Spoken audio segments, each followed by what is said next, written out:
Olá pessoal, eu sou o professor Vinícius e hoje vamos abrir esse podcast para falar um pouco sobre pesquisa, as pesquisas que a gente desenvolve aqui na Unify. Para quem não conhece, a Unify ela oferece o Programa de Apoio à Iniciação Científica, que é o PAIC. Nesse programa, a gente concede bolsas de iniciação científica aos alunos, onde por meio de um edital que a gente lança todo ano, essas bolsas, junto com o professor orientador, eles desenvolvem um projeto e mandam para a Propec para analisar. E essas bolsas são direcionadas aí, aos alunos para desenvolver o projeto de iniciação científica. Esse é o nosso PAIC, é um programa da Unify. E hoje a Unify foi contemplada com o PIBIC, que é o assunto do podcast de hoje. Então agora estamos aqui com a professora doutora Cláudia, que ela é docente do curso de farmácia. Tudo bem? Tudo bem. Professora Cláudia, Tudo jóia. Vou deixar que você se apresente. Muito obrigada pelo convite para estar aqui para falar um pouquinho a respeito de ciência. Eu sou docente aqui da Unify desde 2014, comecei no curso de farmácia, depois no curso de medicina. Atualmente eu estou também no curso de odonto e no curso de enfermagem. Eu sou farmacêutica por formação, me formei na Universidade Metodista de Piracicaba, a Unimep, e fiz o meu doutorado e os meus pós-docs na USP de Ribeirão Preto, na Faculdade de Ciências Farmacêuticas. A pesquisa veio para mim desde o começo, acho que é legal a gente falar nisso, afinal é um podcast de iniciação científica, né? Eu comecei fazendo pesquisa através da iniciação científica, já na graduação, e depois continuei fazendo pesquisa por bastante tempo, até estar aqui na Unify. Na Unify a gente começou a desenvolver pesquisa também, mas isso eu conto depois para vocês. Muito legal, né? Bom rever todo esse nosso histórico, né? Parece que passa um filme na cabeça. E é um histórico dado em 2 minutos, mas ele é de alguns anos, viu, gente? Não vamos colocar datas aqui. Não vamos colocar datas. Jamais. Não. Legal. A Unify ela foi contemplada com o PIBIC, né? Que é o assunto do nosso podcast de hoje. Né? Então, para quem não conhece, o PIBIC também ele entra junto com o PAIC, com bolsas de iniciação científica junto aos alunos. Né? Então, por isso que a gente te convidou para você explicar para nós o que é o PIBIC. Tá, então vamos lá. O Vinícius contou para vocês um pouquinho no começo o que era o PAIC. O PAIC são as bolsas que a própria Unify concede aos alunos para que eles façam a iniciação científica. Então, os alunos vão ser remunerados, é uma remuneração, para que eles possam conduzir as suas atividades de pesquisa ao longo de um ano, sob a orientação de um professor pesquisador. O PIBIC é o mesmo tipo de remuneração, só que o dinheiro, nesse caso, vem do governo federal. O governo federal, ele destina bolsas, então foi feito, na verdade, um edital, e a Unify concorreu nesse edital. Esse edital foi lançado pelo CNPq, que é a agência que financia essas bolsas, e nós tivemos a concessão de 4 bolsas. A Unify, enquanto instituição, teve a concessão de 4 bolsas de pesquisa para que os estudantes possam fazer essa pesquisa aí ao longo de um ano. Muito legal essa concessão, porque dá um incentivo extra, né? Não Sim. Só a Unify tendo o programa de apoio à iniciação científica, mas ela também concorrendo com universidades do Brasil inteiro para poder conseguir essas bolsas do PIBIC. Quanto que está o valor da bolsa do PIBIC? Bom, então, aí eu tenho novidades a respeito de valores. O valor da bolsa PIBIC, ele foi por muito tempo o valor de R$400, só que recentemente, no começo agora dessa gestão governamental, houve um reajuste dessa bolsa, e essa bolsa atualmente ela é de R$700. É uma bolsa que vai direto para a conta do estudante. Tá? Então, isso vai direto para a conta do estudante. Obviamente que essa remuneração requer que o estudante, de fato, cumpra suas atividades de pesquisa. Existe um número de horas de pesquisa que ele tem que se dedicar semanalmente, os relatórios, mas é um incentivo para quem está começando na pesquisa. Foi legal você ter falado sobre as atribuições que o aluno tem que ter. Como ele sabe o que ele tem que fazer? Então, para você conseguir essa bolsa, você teve que bolar escrever um projeto. Conta pra gente como que você fez todo esse desenvolvimento desde da ideia do projeto, dentro da sua linha de pesquisa, até a escolha do aluno para você conseguir que ele se candidate, né, a ter essa bolsa do PIBIC. Como que foi todo o processo de desenvolvimento aí do teu trabalho? Bom, então vamos começar lá do comecinho. Primeiro, a FAI ganhou, né? Ganhou não, concorreu e foi contemplada por mérito a 4 bolsas. E aí houve um edital interno. Nesse edital interno, vários docentes concorreram com os seus projetos de pesquisa. E aí, desses vários projetos, eu fui uma das contempladas. Então, foram 4 bolsas concedidas e são 4 projetos de pesquisa que atualmente estão em andamento com essa bolsa do CNPq.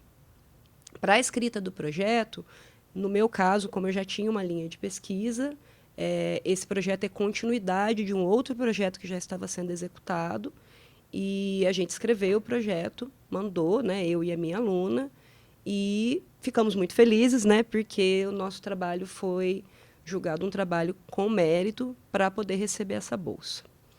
Falando um pouquinho a respeito do aluno, né, então, nesse caso, a minha aluna é a Raquel, é a minha atual aluna de iniciação científica, é uma aluna que está aí no último ano do curso de farmácia, mas não quer dizer que a iniciação científica deva ser feita no último ano, pelo contrário. Estamos aqui falando sobre isso já para dizer que assim que você entra na faculdade, já é legal procurar professores se você tem interesse na carreira acadêmica. E ela já tinha me procurado, já tinha demonstrado interesse, ela já tinha acompanhado, inclusive, as minhas alunas que estavam fazendo uma parte desses experimentos, né, que é um projeto que já estava em andamento, faz parte de um projeto maior. E aí eu percebi que ela era uma aluna interessada, é uma aluna inteligente, é uma aluna proativa, então ela tinha todos os elementos que eu considero que são chaves aí para que um aluno possa se desenvolver na carreira científica. E aí nós conversamos, ela veio atrás, né, na verdade, isso é muito do interesse do aluno também, ela veio, falou o que queria fazer, e aí acabou dando certo e ela está lá. Se você for no laboratório, inclusive agora ela está fazendo experimento. A gente torce para isso. Né? Tava. Ontem ela estava mesmo. Hoje tem que estar também. Que legal. E depois, quanto tempo que dura o projeto do PIBIC? Então, todos os projetos, seja do PAIC, que a gente comentou aqui, que é com bolsa institucional da Unify, ou seja, o PIBIC, que é com bolsa do governo federal, todos eles têm um prazo de execução de 12 meses. E nesses 12 meses, após 12 meses, aí você tem que fazer o quê? Fazer um relatório final, alguma coisa? Aí é aquele negócio. A gente tem que pensar o seguinte, é um capital, é um incentivo que o governo dá, mas é um incentivo que precisa ser com muita responsabilidade. Então, nós temos muita responsabilidade social. A primeira responsabilidade social é, de fato, de executar um projeto que traga algum tipo de valor para a sociedade. O segundo é de cumprir tudo aquilo que o programa propõe. Então, o programa propõe, primeiro, que seja feito um relatório parcial de atividades. Então, esse relatório, normalmente, ele é entregue com 6 meses, né, após 6 meses. E, ao final, o bolsista ele também precisa entregar um relatório final de todas as atividades que ele fez. Ele não entrega isso lá no CNPq, isso é feito via Pró-Reitoria de Pesquisa, então quem cuida disso é a Propec. E antes de eu fazer a próxima pergunta, queria convidar a todos que estão nos assistindo para se inscrever no canal.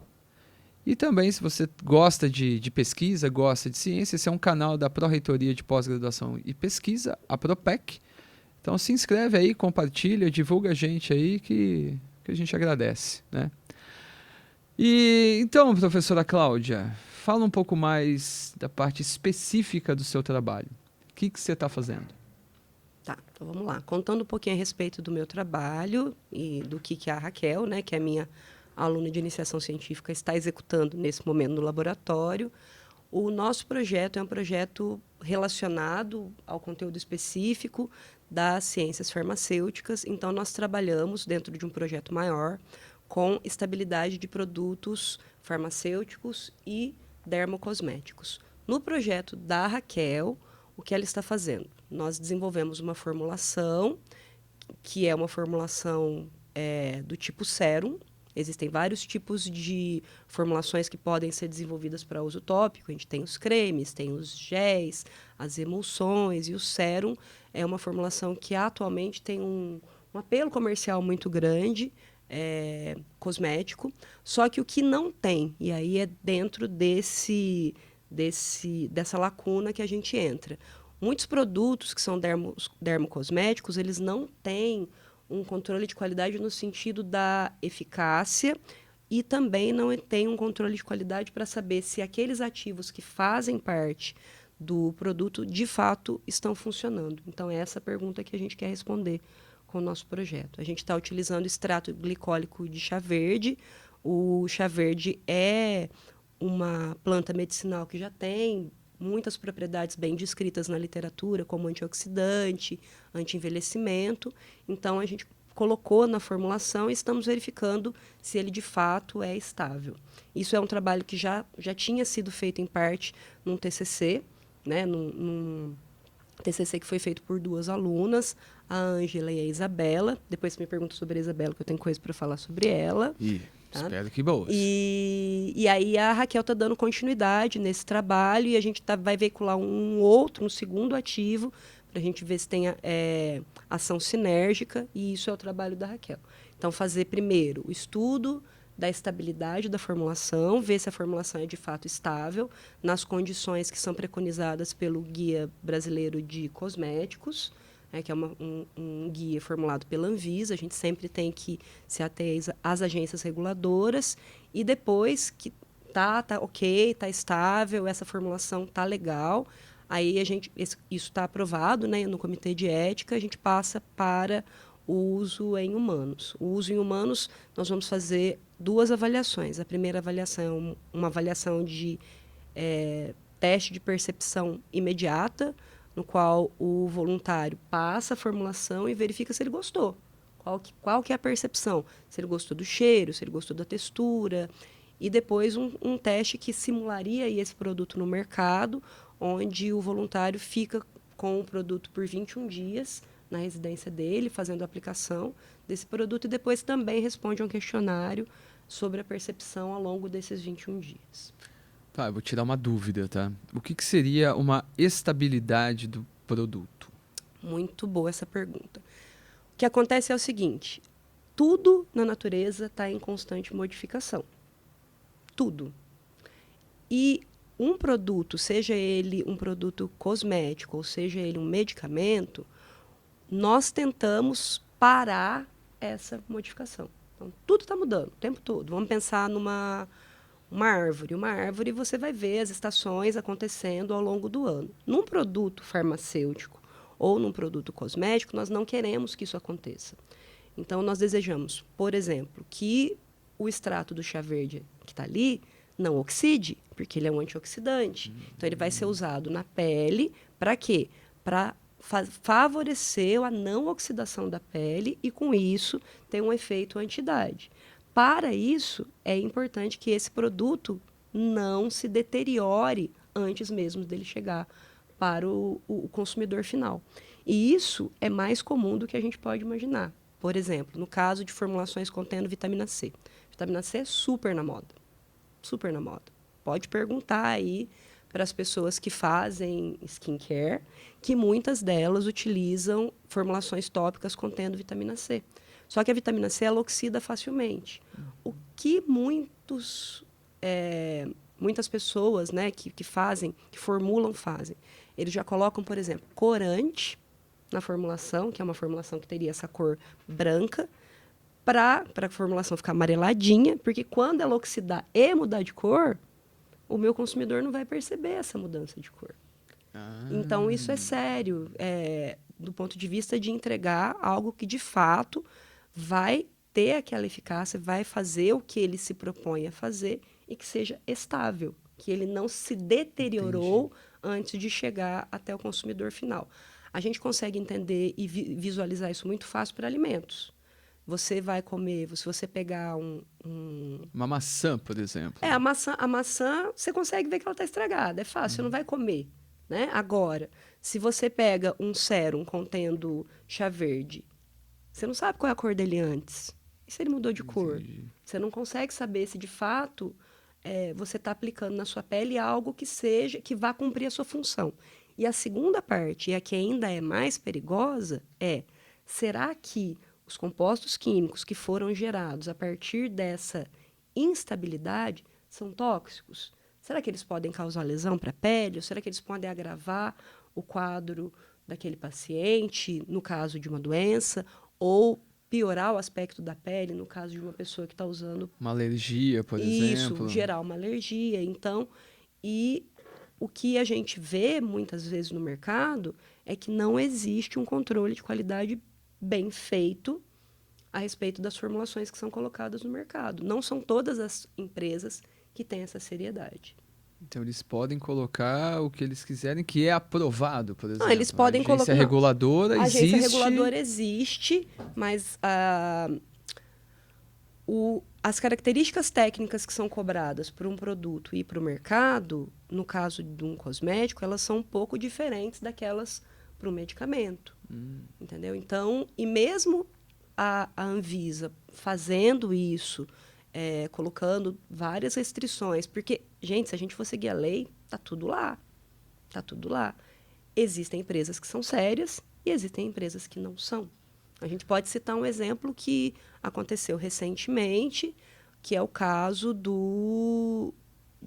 que veio, né, que isso veio para a mídia recente, de uma pessoa que foi fazer tatuagem e ela acabou vindo a óbito por conta da aplicação de um anestésico tópico. Ah, vi. Sim. Você viu isso? Vi. Então, o que aconteceu nesse caso? Nesse caso, o anestésico tópico, que é a lidocaína, né, nesse caso, a quantidade que é para ser usada na forma tópica, e a gente está falando do medicamento, não de um cosmético, que é o que a gente pesquisa, ela é de 2 a 10%. Mas se você pegar e der um Google e procurar, existem produtos que são aí não registrados na Anvisa, mas que podem ser facilmente encontrados na internet, a 20%. 20%. Tem coisa, hein? Então, teve uma pessoa que morreu por causa disso. Então, a gente tem uma responsabilidade social, embora a gente esteja falando de cosméticos, né, muito grande.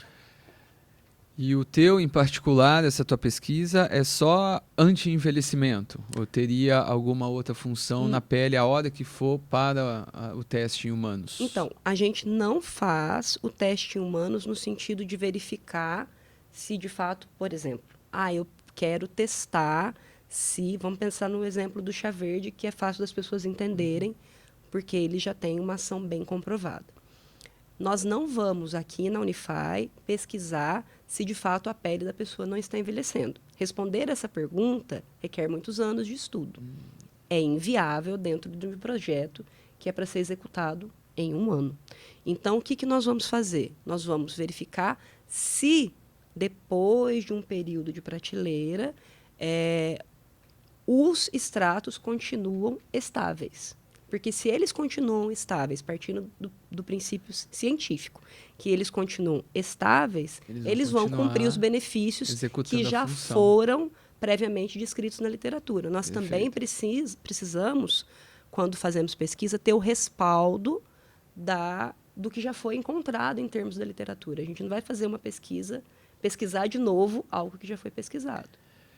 E como que você divulga esses teus resultados? Como você mostra a tua pesquisa? O que você está pensando aí em fazer com a tua aluna aí? Bom, no caso, a melhor forma do cientista divulgar os seus resultados é divulgar primeiro para outros cientistas, né? Porque é uma forma, inclusive, da gente ter avaliação entre pares antes desse artigo, antes da gente pensar no produto final, né? Porque o produto final de uma pesquisa é o artigo científico, esse é o nosso norte, a gente desenha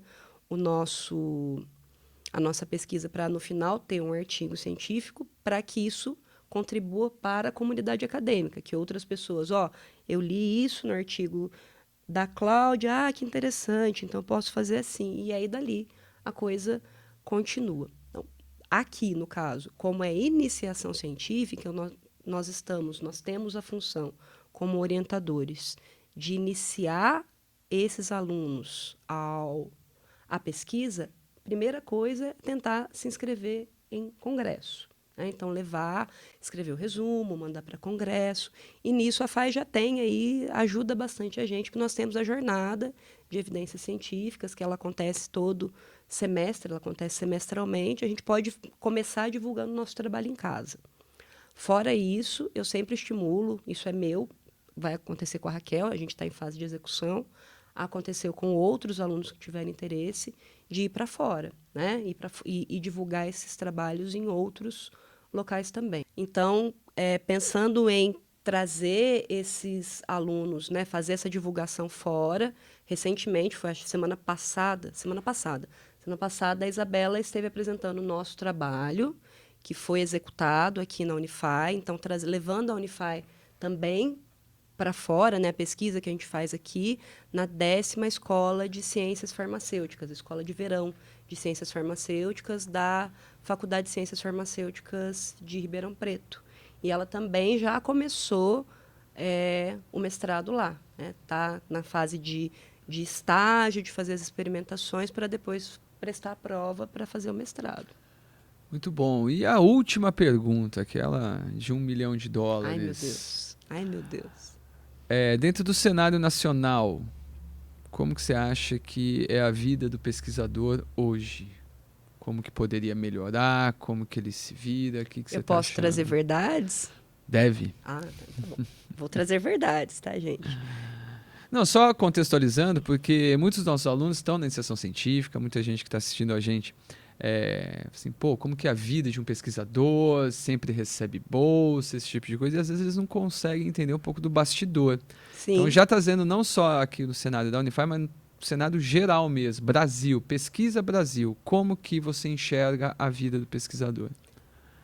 Eu poderia falar uma palavra só, né? Difícil. Não fazer pesquisa no Brasil ainda é muito difícil. Hoje nós temos um cenário que pode ser que nos próximos anos fique mais favorável.